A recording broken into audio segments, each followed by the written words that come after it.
Welcome friends. Welcome to the lecture series of analog electronics. Today our topic is active filters. First of all, we need to learn about the filters. Now, what do we exactly mean by the filters?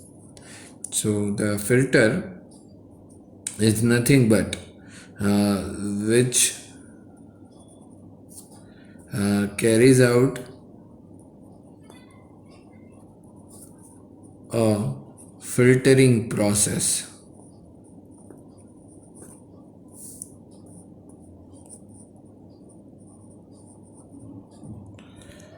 Right? Here, the filtering process is nothing but the process in which some unwanted frequencies that are being cancelled out from the input wave. So, that is the main concept of filtering.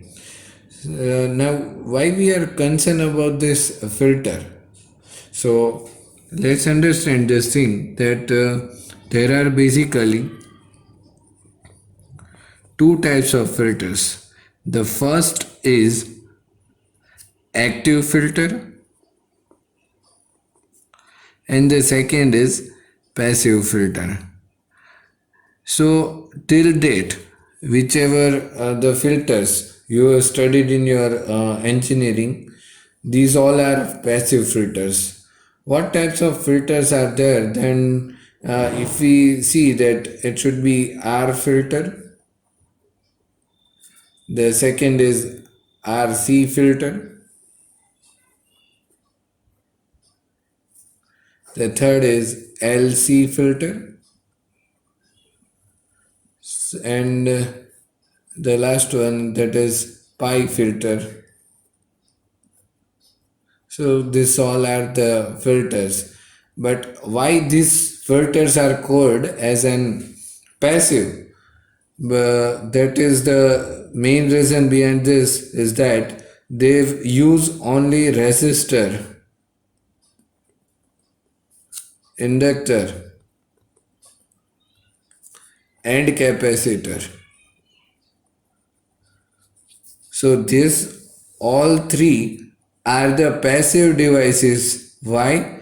Because they will not provide any kind of amplification at output terminals. So that's why these devices are called as the passive devices. So which are the active filters now and which are our active devices? So let's understand.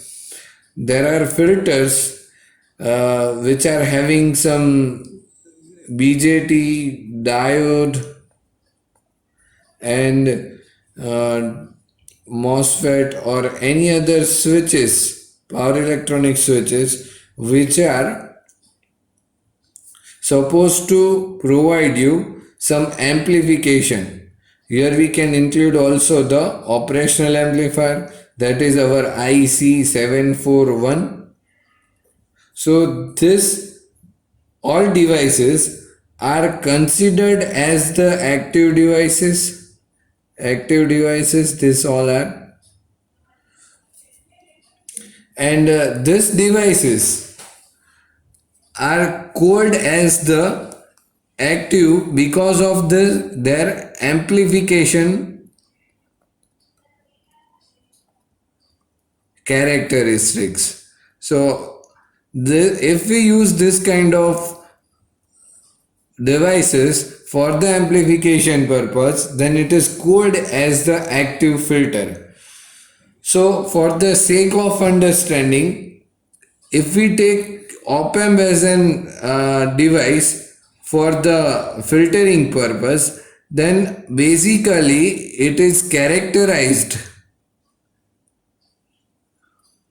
in four sections. That is our first order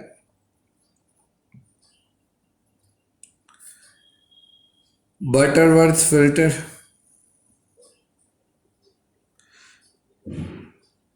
This Butterworth we will see in the video that why it is called as Butterworth. Second order Butterworth, but what it will do?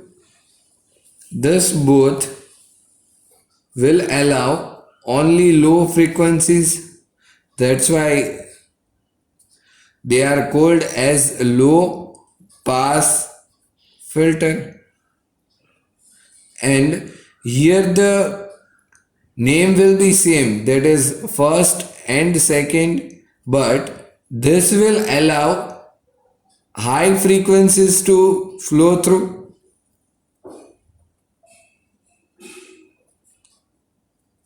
So that's why this kind of filters are called as high pass filter.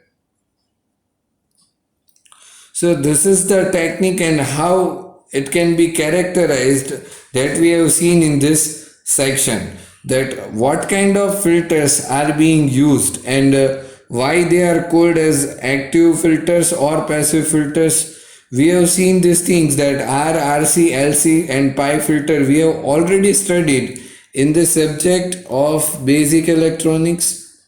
If we referring this subjects as an Gujarat Technological University subjects, then it is more oftenly covered into the second semester subject of basic electronics. So this thing you have already studied, but we are now concerned about this active filters, that why these filters are being. So, basically, the active filters definition is somewhat we have already understood, that is, the devices such as an op-amp or transistors, which are called as an active devices, are considered to be the active filters. If we use this particular things, that is operational amplifiers and transistors, along with the passive components like R, L and C, it will make an active filter. And somewhat merits and demerits are of active filters are like that. Merits are flexibility in gain and frequency adjustment. We can adjust the gain of the operational amplifier of this active filter, and frequency also can be adjusted. So these all things are good to know about active filters. After that, there is a loading problem when we are considering the passive filters, right? So in this active filters, there is no loading problem into the circuits. One more thing is that is they all are of low cost. Cost will be less considering the passive filters. As we can see that passive filters more oftenly contains the components like resistors, inductors and capacitors. Then if we can design the inductor for a higher values, then it will be of many cost, or we can say many rupees, hence it will be having some more number of turns and ratios for the uh, inductance of that particular value. So that is the thing. After that, we cannot see any kind of insertion loss into this thing. One more thing is that passband gain, whatever the voltage, whatever the frequency band, likewise if we take 20 hertz to 20 kilohertz, then it is of very particular passband. And the passband gain is nothing but the frequency which we want to allow through the operational amplifier, that is we have set in the designing procedure for, like say it is 20 hertz to 20 kilohertz, then it should be allow this much frequency only, but it will also provide the gain at the output terminals. So that is one more thing. After that, we can see interstage isolation into this particular active filter stages. Like if we can consider that input stage and intermediate stage, both the stages are independent and both can control impedance. That can be possible. There are two impedances. First is input and second is the output impedance. So both the impedances can be controlled through this controlled through this active filters. One more thing is that component size of the active filters are less. So that is the thing. After that, use of inductors can be avoided into this particular designing way. Why? Because we have active filters and it will be using operational amplifiers and transistors, which are very good at particular providing some inductance and all the things.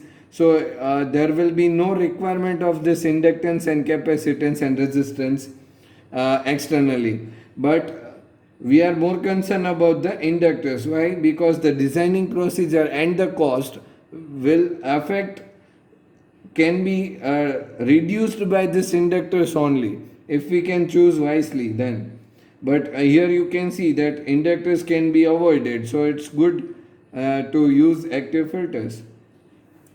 There are some demerits that are requirement of AC power supply. In case of passive filter, it will be of DC power supply, and it can also be useful to use the passive filter. So here if we use the AC, here we use the active filter, then AC power supply is required. Limitation up to a particular frequency range, up to some particular range only the frequency can be gained at the output terminals. And last but not the least, that is, it cannot handle large amounts of power.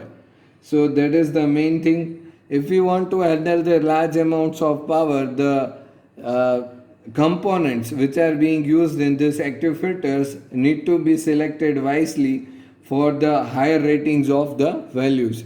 So that is the thing, and this is all about the active filters. In the next lecture, we are going to learn about the different types of filter, that are high pass filter, low pass filter. So both the filters we are going to learn in the next lecture.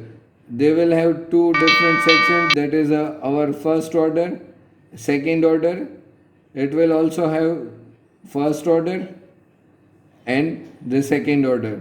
So this all are the types of the active filters. So that's all for the today's lecture. Thank you for watching the video. If you have learned something from the video, then you can like and share the video, and also subscribe to my channel to watch more this kind of videos. Thank you.